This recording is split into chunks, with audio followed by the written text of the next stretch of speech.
Hi there, and welcome to this webinar on security studies. We welcome you at Leiden University, the Faculty of Governance and Global Affairs, and especially to the program Security Studies. My name is Ruth Prins, and I'm the Program Director of this Bachelor's program.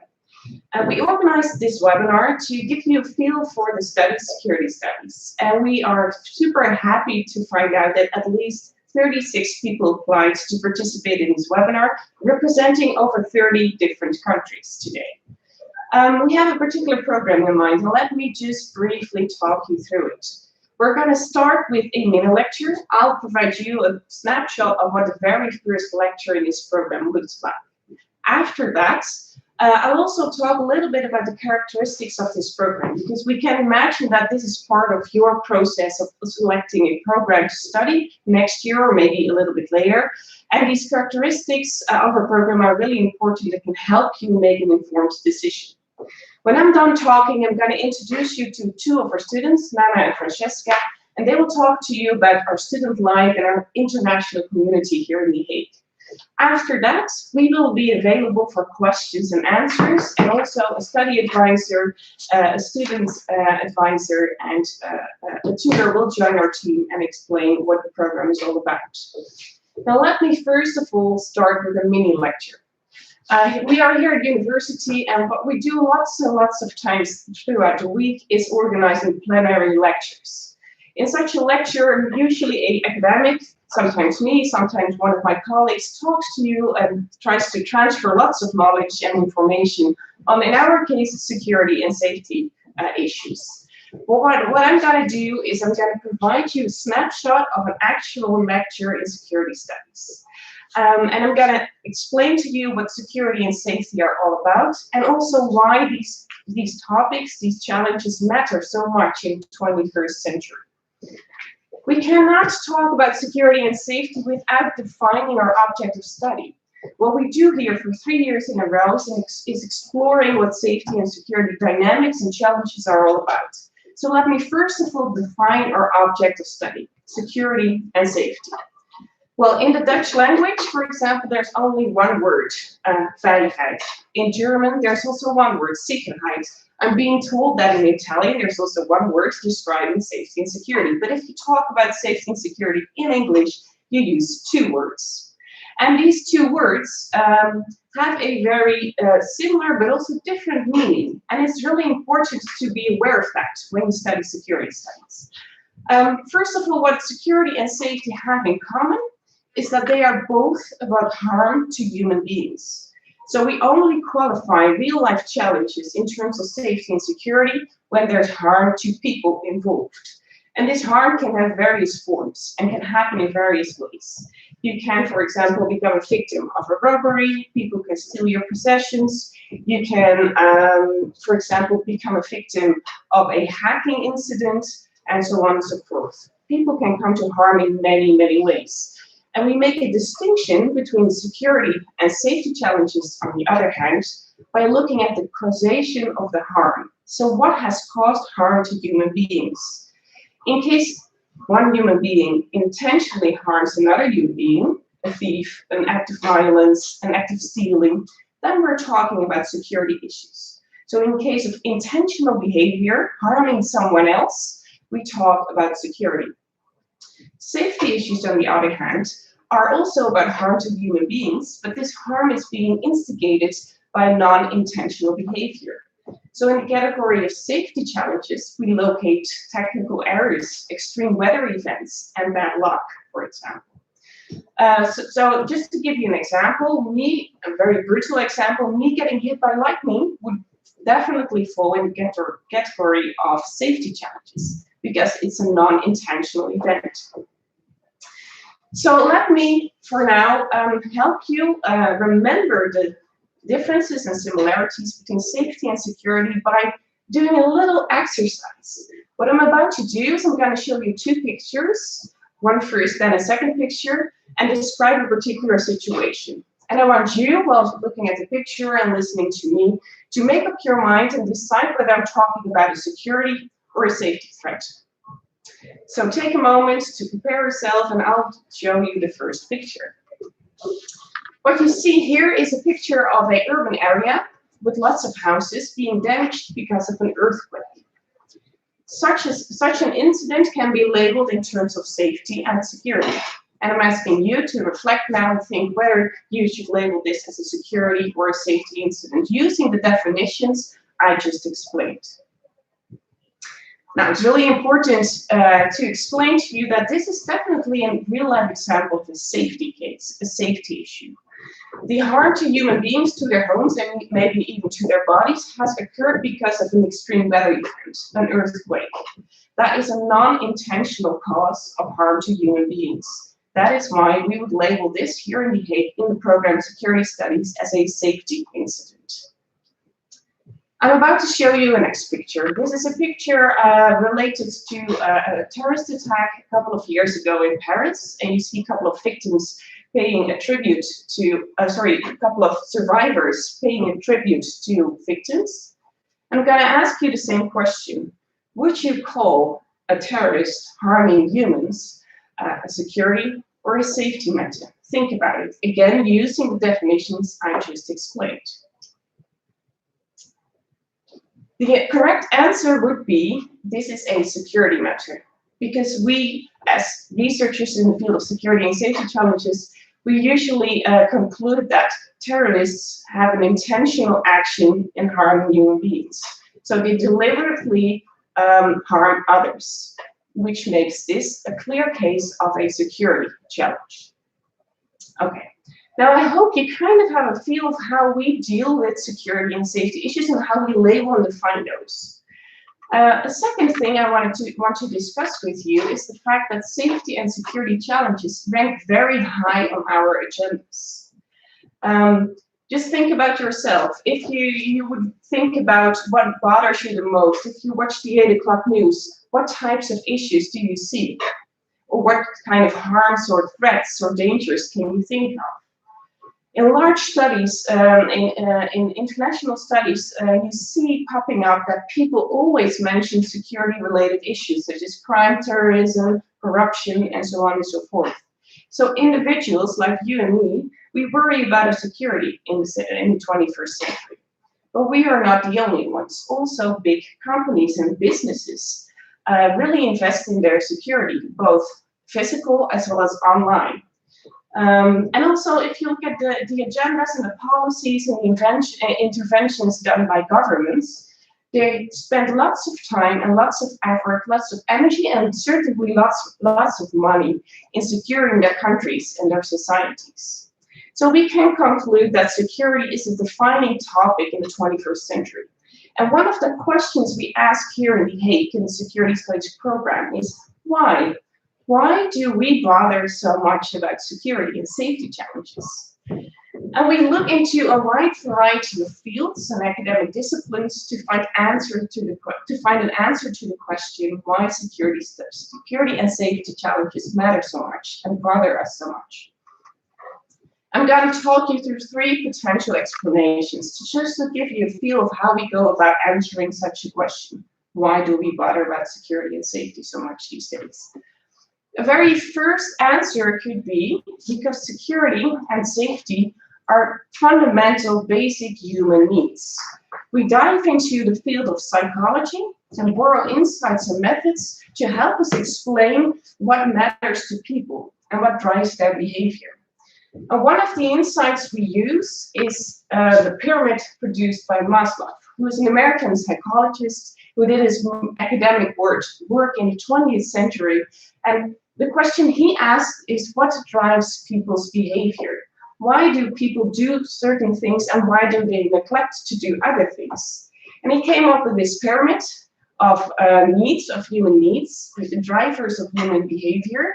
You may have come across this at high school, but what it tells us is that there's a couple of incentives driving our behavior.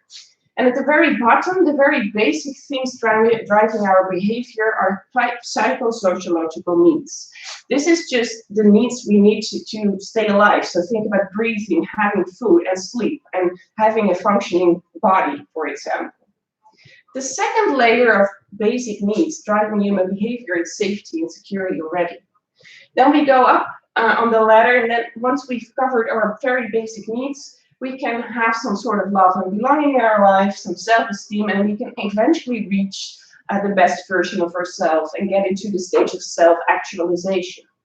What I want to explain with this picture, with this drawing, is that safety and security are a very basic human need. And when at all times this is being threatened, when our safety is at stake, when security threat arises, no wonder we worry so much. We need it to live our lives in the best way possible. So that's a psychological explanation. But we also look on a more collective level, and we look at the types of societies we live in to answer the question again of why security matters so much to us. We look, for example, into the fact that we live in highly advanced technological societies these days. And we look for patterns describing how our technological systems and advancements affect the way in which we live. And what we can conclude is that on a daily basis, we rely on a wide range of technological developments. If you look at the technological inventions produced by human beings over the years, they have increased our wealth and our health and our happiness very much so. For example, the invention of the steam train, the motor car, the airplane have allowed us to travel across the globe and to distribute goods to whatever place we want. The invention of the internet allows us to see what's happening across the globe in real time, as we're doing right now. The fact that we have phones and cell phones, as well as cameras and televisions, makes it easy for us to communicate with each and every one we want to. And all these technological systems, they help us go about our daily lives and bring us good and prosperity, health and wealth once again. But the other side of the coin here is that technology also produces new types of risks. And here is the link to safety and security again. Because we rely on a huge interlinked set of technological systems to live our lives, we also, every once in a while, experience technical errors. Systems can break down, and that can lead to security and safety challenges in our lives. There's scholars out there who say that normal accidents exist, meaning that it's normal in these highly advanced technological societies to experience technical errors once in a while. So these are safety risks coming with new technology, affecting our lives, sometimes even on a daily basis. And not only safety risks come with new technology, also security risks, unfortunately. Because it's not only technical errors linked to this technological development, but also people with bad intentions, intentional behavior, can use certain technologies to harm others. To use a couple of extreme examples, nuclear power can become a weapon of mass destruction. An airplane can be used by terrorists to kill people. The internet can be used by a hacker to steal classified documents. All technological systems which bring us good, but when in the hands of people with particular intention, they can also produce a certain level of security and a certain level of security threats. Meaning that we don't only look into the psychological effects of security, but also into the technological debate surrounding security and safety challenges these days. And the third answer to the question, why do we worry so much about security and safety challenges in the 21st century, can be found in the process of globalization. I'm sure you've got across this concept of globalization in high school, but for those of you who don't remember lively, in a nutshell, globalization can be understood as a process of societies, political systems, economies becoming more and more interlinked. And this interlinkedness, the fact that we are in a world without boundaries in a way, comes with a certain type of security and safety challenges as well. And we sometimes label those as transboundary security challenges. Security challenges that not take into account national borders, for example, or are even not in the physical but in the digital world. One of the things you will be exploring when you're here in the first week of your program We'll ask you to read a certain academic article in which we explore the fact that security challenges are of a global scale and a global reach. And there's a very important distinction being made in our field, stating that current day security challenges could be either global in reach or global in impact, or global in skill, I must say. And this is a very abstract distinction, so I want to clarify this by using two examples, hopefully helping you to label security and safety challenges in terms of global in reach and global in skill. An example of a security challenges global in reach is migration. And when we talk about security challenges being globally in reach, we talk about security challenges of which the causes and the effects are distant from each other. And the best way to explain that is by using, for example, migration. Migration is the pattern of people wanting to relocate themselves and find a new place to settle down permanently. In our program, for example, we look at the conflict in the Middle East surrounding Syria and Iraq. And we see how a violent conflict, a warlike situation, triggers lots of people to migrate to find a better place to live. And what you see is that this conflict in the Middle East can have an impact on the Dutch, on, for example, the mayor of The Hague, the city where I am here today. Because the stream of migrants, first of all, pops up in the region, in the Middle East, and finally makes its way through Europe, to Europe. And what you see happening is that the causes and effects of certain security challenges, war and migration, link remote areas of the globe. That is, for us, a very clear and utterly clear example of security issues being global in reach. We also have the other type, security issues being globally in scale. And to explain that type of security challenge linked to globalization, we always use global warming or climate change, if you want to. Security challenges, or safety challenges for that matter, being globally scale, are those who manifest themselves in all parts of the world at the same time. Global warming is the perfect example because all over the globe, ice caps are melting, oceans are drying up, deserts are expanding, temperatures are rising, and so on and so forth. So security issues can also happen and be experienced by each and every one of us at the same time, no matter where we live. This is an example of the second category, global in scale and global warming. All right. Up until this point of the presentation, I've been talking about the content of the study security studies. What I want to do is briefly go over 5 key characteristics which you should be aware of when you're thinking about studying this program. 5 key characteristics which can help you to make an informed decision about whether or not security studies is a fit for you. We're going to start with the first one. And that one is a little bit of a giveaway because I've been talking a little bit about this already. In this program, we deliberately, explicitly, willfully combine security and safety. And we are quite unique in doing that. And the reason we do that is because we believe that if you want to unravel modern day security challenges, you must look at the intentional and the unintentional effects. You must know a little bit about safety as well as security in order to fully unravel what's happening in terms of security and safety challenges.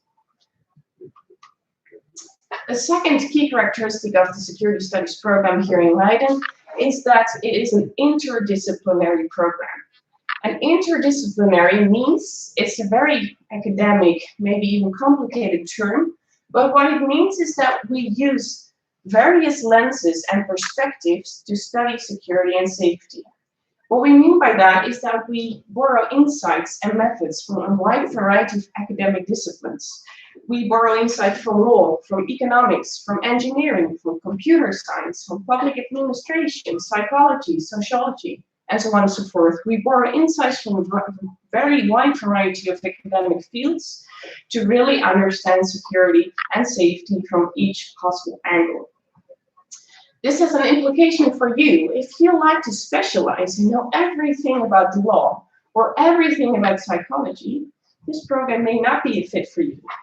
But if you really like to explore real-life challenges, in our case security challenges, and if you have a flexible mind and want to switch and combine academic lenses, then this could be a perfect fit. Thirdly, our program is what we call research labs and practice-oriented. This means that it's an academic program. We are at university. We do lots of research on security and safety challenges, and we read about it, we write about it, we do large studies on it. We are academics. So that's really important. It's research led. All the knowledge we like to share in our lectures and in our labs and in our exercises, we borrow from academic research done by ourselves and other scholars in the field. But we also, and this is where the practice-oriented element comes in, we always apply our academic insights to real-life security challenges. We think it's impossible to study security without looking at what's happening around us. And we do that through the lenses of our academic knowledge, which makes it research-led and practice-oriented at the same time. We strongly believe in combining both in order to really understand and study and even solve security challenges. A fourth element, which I think is really important to be aware of, is that in this program we adopt a wide variety of teaching methods.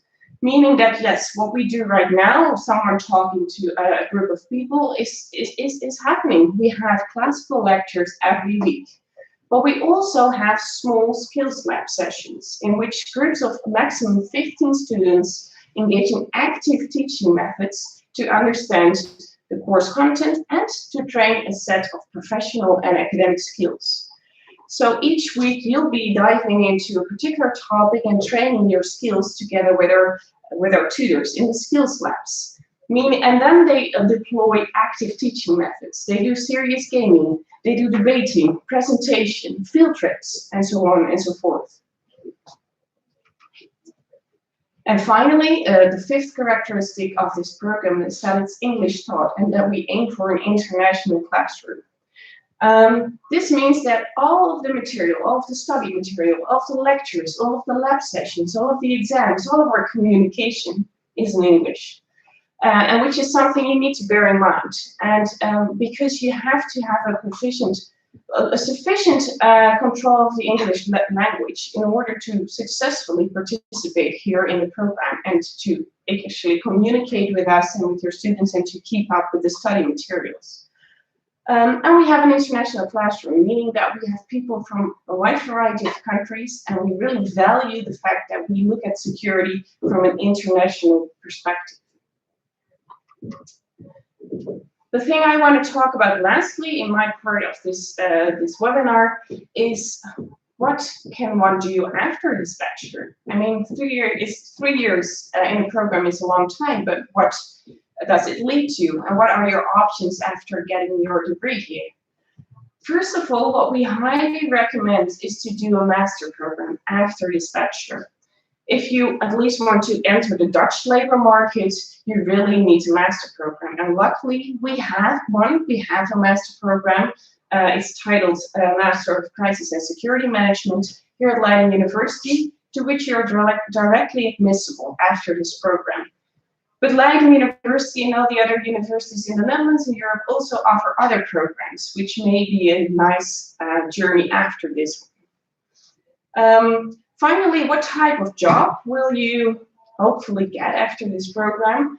Well, when it comes to that, it's really important to realize that we train you for a security job, a job in the security domain, I must say, on the academic, administrative, political strategy level. So you can work at a government organization, a private organization, and you'll be devising strategies and policies and political strategies to deal with security and safety challenges of every kind. Our students following the master program end up in both the public and the private sector, at consultancy firms, at ministries, at municipalities, at think tanks, and we foresee our students ending up there as well. Okay, this was the opening of the webinar, and you've now experienced an actual lecture and you've gotten some more information about the program. I now would love to introduce you to two of our students who will talk to you about student life and the international community we have here in Leiden and in The Hague. So please welcome Nana, and please welcome Francesca. There you are, thank you. Hello everyone. Hello everyone. I am Nana Salim. I am a second-year student of the Bachelor program of Security Studies. I'm also the student ambassador of this program, and I am Dutch. Hello, my name is Francesca.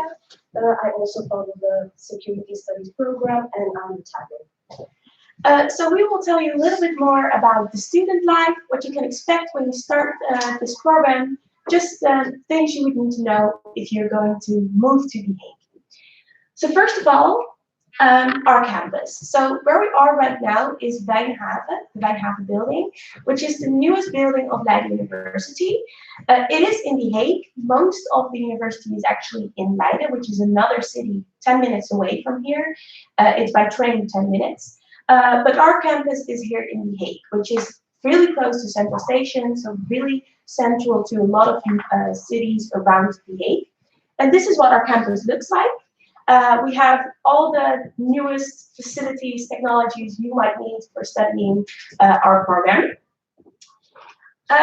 This is what a lecture hall would look like. So we have lectures and skills labs, as Ruth already mentioned in her lecture, but this is what a lecture hall would look like. So you would have all the security studies students of your year together in this lecture hall. A professor will stand in front of it and will tell you a little bit more about something in security. All the courses are taught by lectures, but also skills labs. So most lectures you will have are 3 hours, and you have 2 lectures per week, so 6 hours of lectures in total. Then we have skills labs, as I mentioned before. These are small-scale classes of 10 to 15 people, and these are just much smaller classes where you can definitely ask more questions about things you might need to know from the lecture, but also more personal questions, because these are taught by tutors. One tutor of us will come here in a minute, but that person is definitely someone you can ask more questions about the lectures, but also personal questions. And besides content of the course, you can definitely expect more academic skills in these skills labs. So you will learn a lot about academic writing, academic reading, also presenting. It's all in these small scale classes.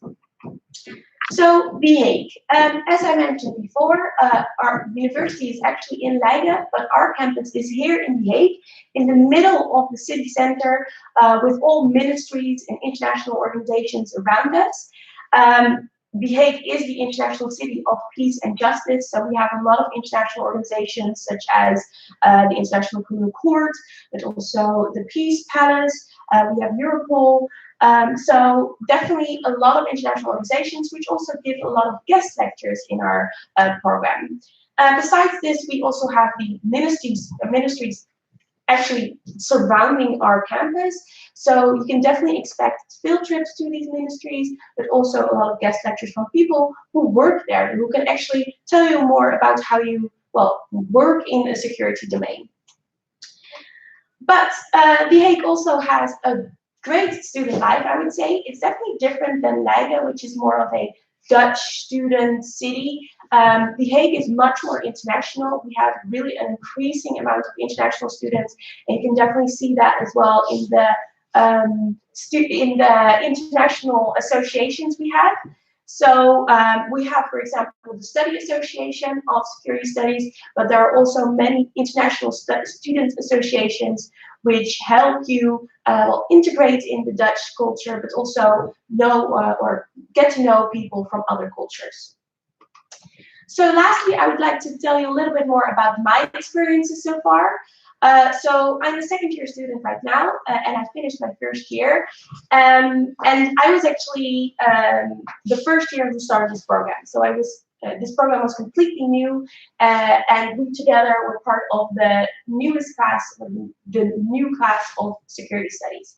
And I have to say, when I started this program, I thought it might be a little bit unorganized or a bit chaotic because, well, obviously it is a new program, but I have to say this is not the case at all. The program has been established throughout 3 years before they actually admitted students, so it's definitely very well established. All the courses are set and there's no unorganized or chaotic part in there. What it does mean is that our teachers are very enthusiastic. So our teachers were actually involved in well, establishing the program, developing in the program, so they're actually very motivated to make this program into a success. It also means that they definitely ask a lot of input from our students. So they ask a lot of feedback from us, what we like, what we don't like, and they definitely do something with it, which I personally really like. And then lastly, because we have such a huge amount of international students, you will have a lot of new friends from all around the world. Francesca. So hi everyone. I'm gonna explore with you which are my favorite place in The Hague and the main events. So this is Grote Markt. It's a really nice place settled in the heart of The Hague. You can go out with your friends, make some new friends and know more people, and there are a variety of different cafeterias, pub. It's definitely a good place to go out with. And this is another of my favorite place. This is Scheveningen. And it's a really nice place because, especially during the summer, you can take long walks in the promenade, and there are different clubs, parties. It's definitely a great place to go and to have fun. So this is one of my favorite events here in The Hague. It's called Urban Trail, and it's a great way of exploring the city by looking at different landmarking places. So while you race with your friends or a group of friends, you can take a look in different places such as Nieuwspoort, which is a great place where the Dutch politicians meet and discuss the main political affairs in The Hague, and a lot of museums, park. It's definitely a great way to explore a city and at the same time having fun. So, well, as an international student, you might ask, what is the best way to integrate within the society? So I thought there are 5 reasons why you should learn Dutch in order to, yeah, let's say, integrate within the Dutch culture. So first of all, obviously learning Dutch gives you a great positive attitude and definitely less prejudice towards the Dutch community. Well, secondly, obviously, it gives you a great understanding of the Dutch culture, which is really important since you're gonna spend 3 years in The Hague. Thirdly, well, it increases your creativity. It's always nice to learn a new language. Fourth, well, honestly, if you want to stay in The Hague after your program, you definitely need to learn the Dutch languages. And fifth, well, obviously, it stimulates your staying in the Netherlands. So now we're gonna have some Q&A.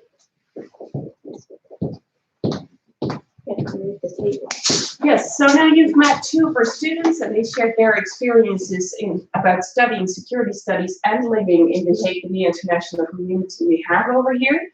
I would further like to introduce you to 2 more people, and they will be happy together with us to answer all of your questions. So if you have any question about the program, please enter and type it, and then someone here will talk to us and we will be happily answering your questions.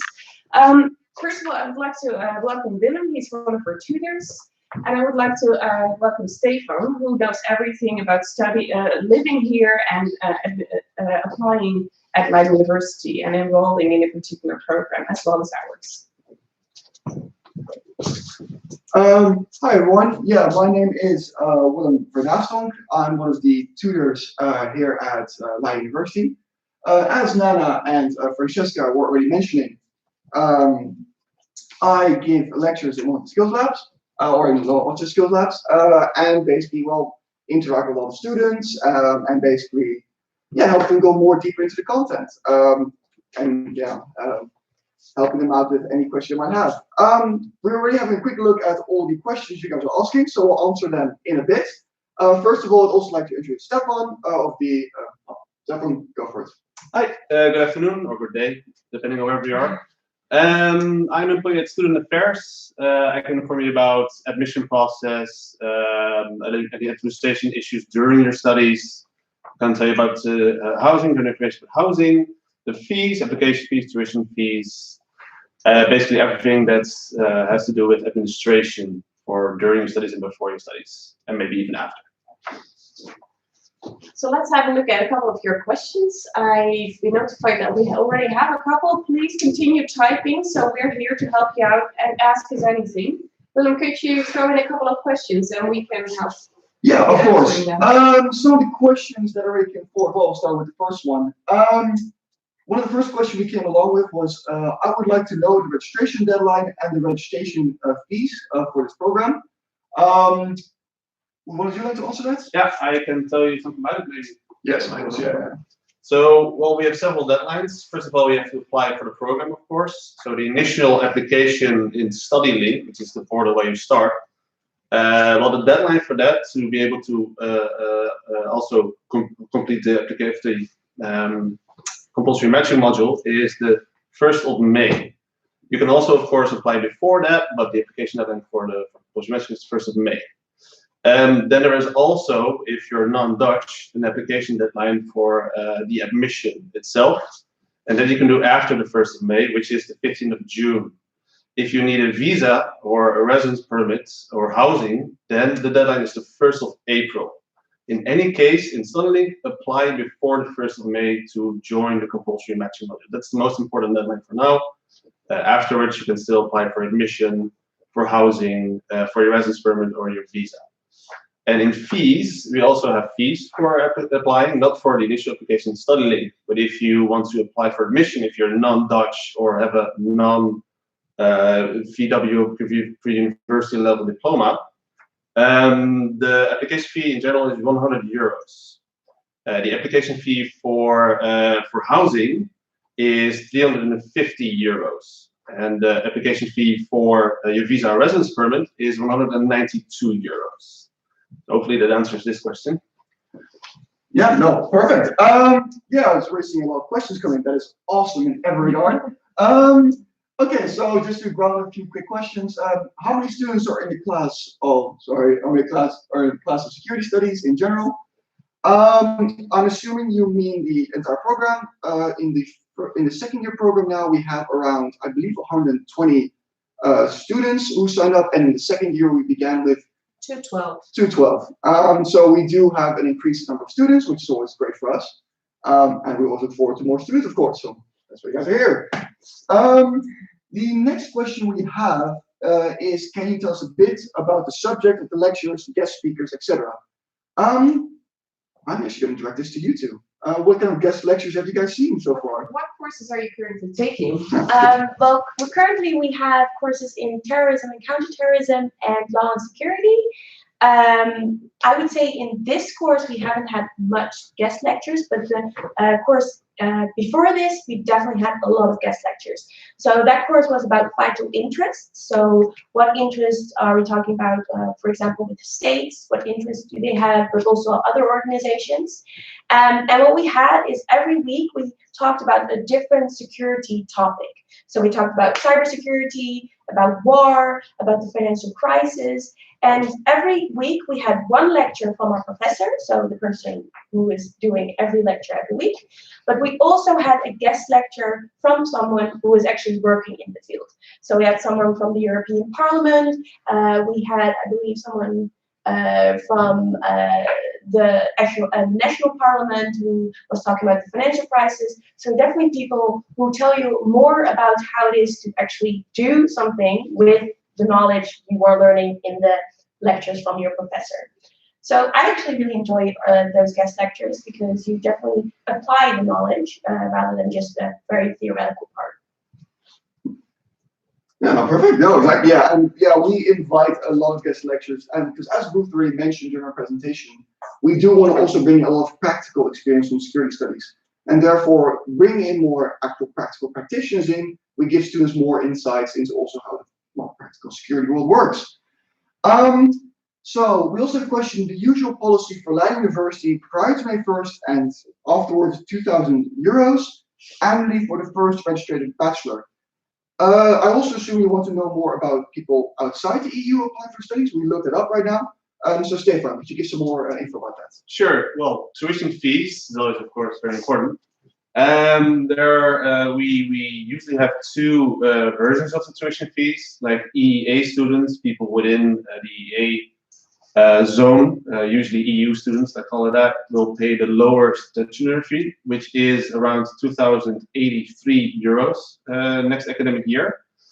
People who do not fall into this category or don't have the right residence permit or something like that will pay the higher fee, which is for next year €10,800 for one academic year. And the years after that will be calculated near the end of next year. There you go. Thanks.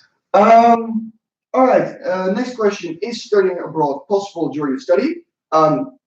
Yes, it is. In the third year, basically, you have a sort of elective space where you can go abroad, go to different universities, go to do different studies, go via the Erasmus program.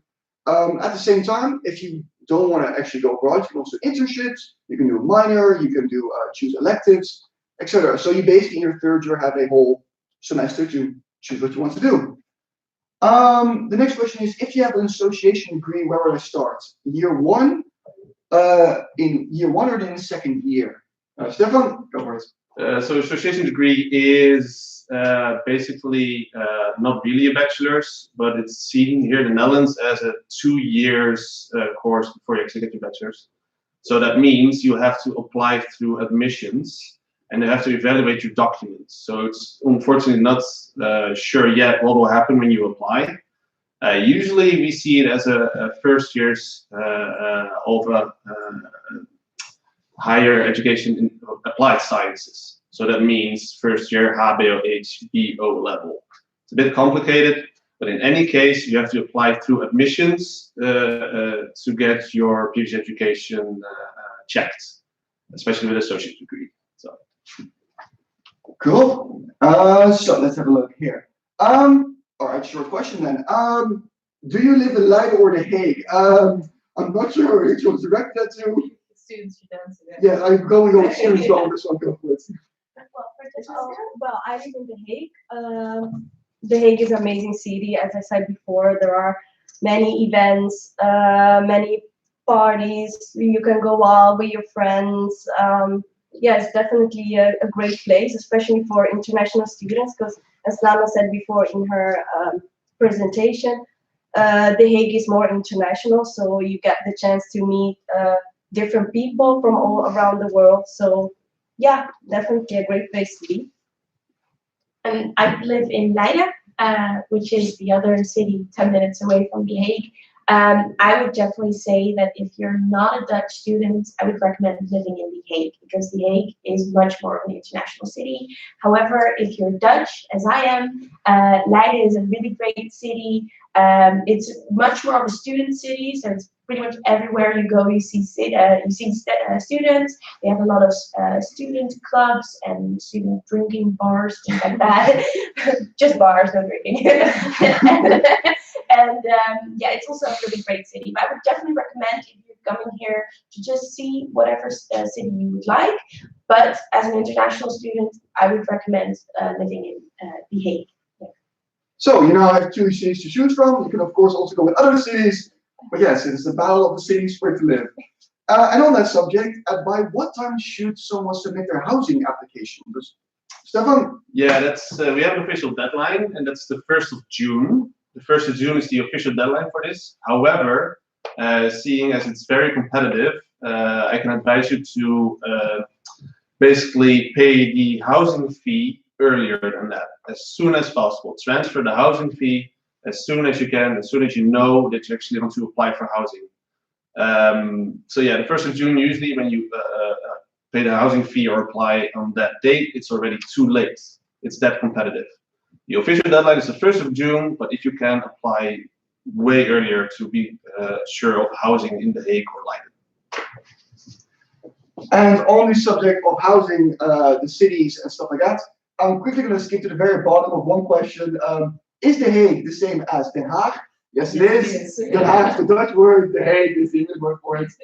So yes, it is the same city after all. And I'm going to direct this one to the students as well. Could you tell us a bit of a typical day of security studies, and how does the schedule look like of this study? Well, I would say make it into a week, because that's better to make an overview than just a day. As I mentioned in my presentation, we have 6 hours of lectures and 6 hours of skills labs per week. So that's in total your contact hours. But you also have a lot of self-study. So I would say in total, it's just a full-time study. So you will in total have 40 hours a week that you're studying. So you're definitely working on much assignments, on, well, preparing for skills labs, for lectures, reading articles. So you definitely need to take that into account. Other than that, we have a lot of great things here on the campus. We have got a lot of the faculty organizes a lot of extracurricular activities, so you can definitely do that as well. We personally go to the campus quite often just to study here, but there are also a lot of people who just stay at home and just do all the work there. So it really recommends what you prefer, I guess. Oh, perfect. And if you have any further question about that, please do feel free to ask our students.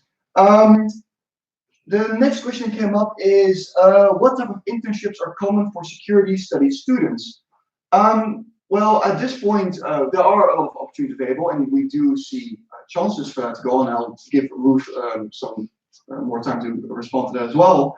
But at this point, we're still in our second year. So at this point, these two students are going to enter year 3 next year, and that's when also the internship period comes along. So unfortunately, at this point, we don't know yet. We do have plans, but I'll let Ruth have some ideas. That we're currently setting up our internship procedures and policies.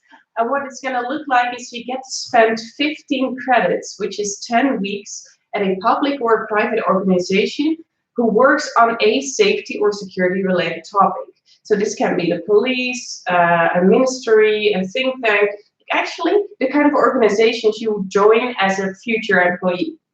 And during your internship, you'll be an employee and help and work together with the people over there. And you'll also do an assignment for your study here.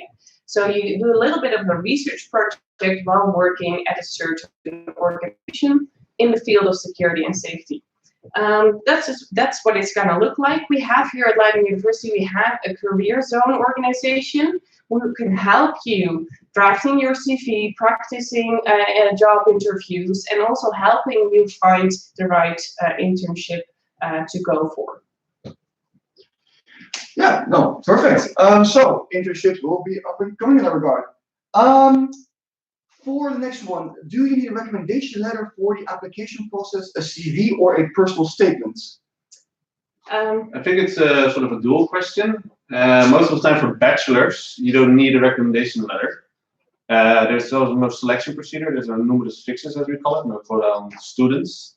In this case, usually there is no need for recommendation letters. You're free to upload one if you want to during the admission process, but it's not necessary. No.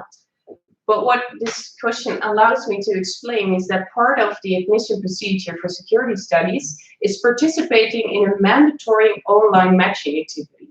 So when you apply for this program, you'll be invited into an online tool where you have to watch a couple of videos, do a couple of assignments, and make a final test. And based on that test, we send you an individual advice explaining whether or not we think that you are a perfect match for our program.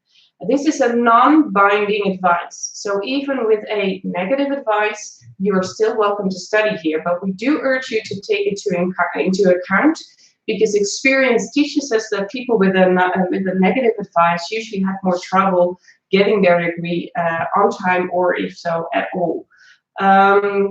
What is really important, and that brings me back to the question again, is that one of the assignments in this matching module is to write a short motivation statement. So no letters of recommendation, but yes, a short statement explaining your motivation for this particular program. And this course is mandatory, correct? This course is mandatory, so you have to finish the matching module. Whatever advice comes out of it, you're good. Maybe I can also add what we do need for documents in the admission procedure. It's your resume, because we need to check your previous education and whatever you upload as documents as well. We also need transcript of grades for whatever you do before you actually start the bachelor. You don't need your final diploma yet. You can submit that after you've actually been conditionally admitted. So during the admission process, we just need your resume, your transcript, and if you have a final diploma, and that should be enough to, we also, of course, need a copy of your passport or your residence permit if you have it. And with that, we have enough information to let the faculty make a decision.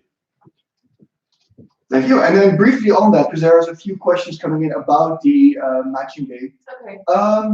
Around what time will the matching procedure take place? It's an online module, so you can do it at home, and it's going to be open as of January 14th. And you have to complete it before summer. So there's quite some time to do it. And you'll be automatically invited once you start the enrollment process for this particular program.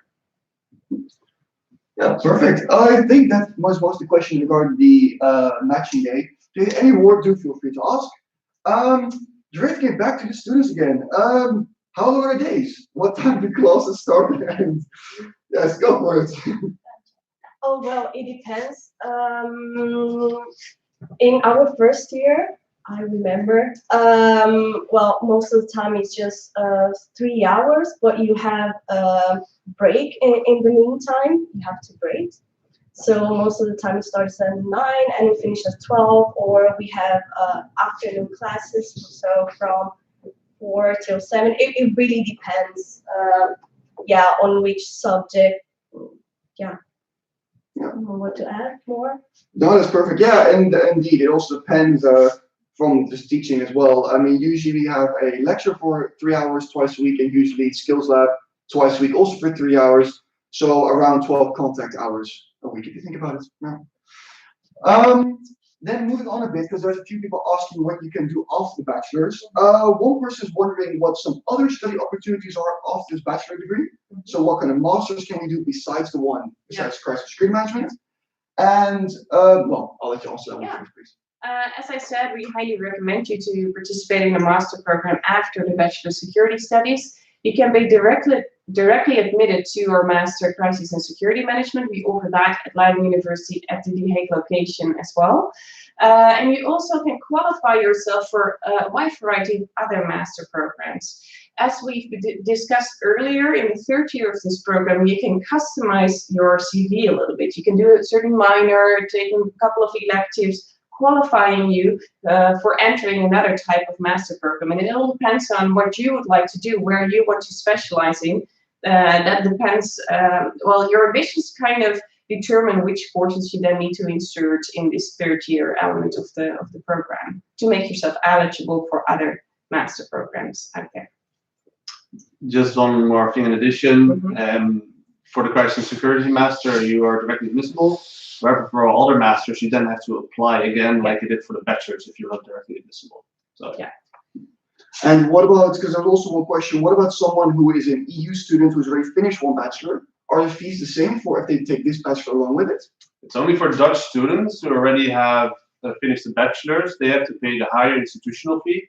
If you did a bachelor somewhere else in Europe, then it's fine. You will still pay the lower statutory fee. All right, perfect. Oh, let's see what we else have going on here. Can I get a job directly after this bachelor's? If yes, what type of job? Yeah, in all honesty, like we already mentioned before, seeing as we haven't finished the third year yet, and we don't have any graduates, we can't give you a definite answer for that. However, one of the things, and I believe Ruth mentioned this as well already, is that with security studies was designed with the idea that we went into the private sector and asked them, okay, what are you looking for? What type of employees do you need in your institutions or in your facilities in order to run better in that regard? And that's exactly how we designed this course. Basically, in mind that, okay, we are training students to eventually work for government, work for private security institutions, etc. And that's why we also take this practice-oriented approach. Ruth, would you like to add anything to that? Oh, actually, that's a perfect answer. So, and we don't guarantee jobs, so you have to look for it yourself. But again, our career services can help you facilitate that process. All right, and then going on to a few more things. Oh, an IB man, yes, or a woman. No, man, I believe. I take the IB program. Is there a minimum requirement in terms of points? No. Straight to the right answer. Second part, what grade do I need to get into the studies? I'm not sure they mentioned what program they did beforehand, but I assume what's the basic requirements to get in. So are we still talking about the IB or? No, just any program. It's the person didn't specify. Sorry. That varies. I mean, there are so many different diplomas in the world. So you really have to apply before we know if you are admissible or not with your grades. We do have some general requirements on our website. If you go to the general admission procedure, you can find a PDF document which lists the most common diplomas and averages you need for general admission. However, if you really want to be sure, apply for admission, and then, well, the faculty or the admissions team can make a decision for you based on the grades you have. So, unfortunately, a vague answer, but it is as it is, unfortunately. Then we have two more unanswered questions. The first one, and I'll direct to the students. How much is rent approximately a month if you're 25? 25. I believe. Don't you have tuition? Yeah. You're 25. I'm not completely sure. You still have subsidy. Yeah. Subsidy, exactly. I'm not completely sure. It really depends. I would say in Leiden it is a little bit more cheaper than The Hague, just because in Leiden you have much more actual student houses. Usually, I would say rent is in between 300 and 500 euros a month. But of course, that really varies. I don't know about you. Yeah, it really depends, and also obviously you can share your apartment with other students. As Nana said before, you can ask for subsidy here in the Netherlands, so you get really the help if you need to pay your rent. Or Yeah, no, yes, I've got the same experience when I was a student. Yes, high prices, and you can move in with people, and also, of course, if you join a fraternity in Leiden, they also provide housing and stuff like that. So there's a ton of options out there. There goes a few more. Okay, let's have a look. See, do we need an IELTS or TOEFL in order to apply? I'll leave the questions to you again, Stefan. Again, it depends. Most of the international diplomas, you do need to prove your language proficiency in English. So that means if you have, for example, an Abitur in Germany, you need to prove your English proficiency with an IELTS or a TOEFL or a Cambridge test. But if you, for example, have an IB, which is an international diploma, you don't need one. But then you also have the EB, which is like European baccalaureate, and then you do need to prove your English proficiency as well. So again, it varies a bit. The general rule is if you have diploma from English-speaking country, like America, the UK, then you don't need to prove your English proficiency.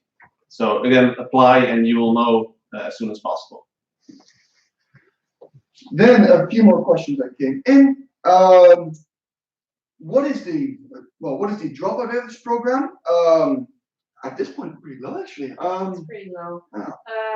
When for example, I can explain you the dropout rate of the very first cohort we allowed in our program. They started with 120 students, and we still got 96 left. What's really important to explain is that every bachelor's program at Leiden University has a binding study advice, meaning that in the very first year of your program, you have to at least acquire 45 credits. And then you will be allowed to continue your studies here. So, of course, we facilitate that in any way possible, but you do have to at least earn 45 credits in order to continue your studies here. And that is really a push factor in study success and helps people to get a move along in the program. Then direct to the students, why did you choose this program? Good Oh, question. that's the question that always gets asked.